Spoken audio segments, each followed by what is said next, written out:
RBS Bos Harvey Bois pernah jamin anak petinggi Polri pinjam 57 miliar rupiah di usia 19 tahun. Identitas RBS diungkap oleh Bagi sebagai dalang di balik korupsi PT Timah yang merugikan negara 271 triliun rupiah.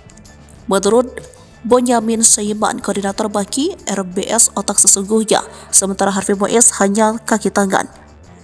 Sepak terjang RBS yang tak terlihat sudah berlangsung sejak lama. Namanya kerap disebut-sebut dalam kasus besar yang melibatkan petinggi Polri.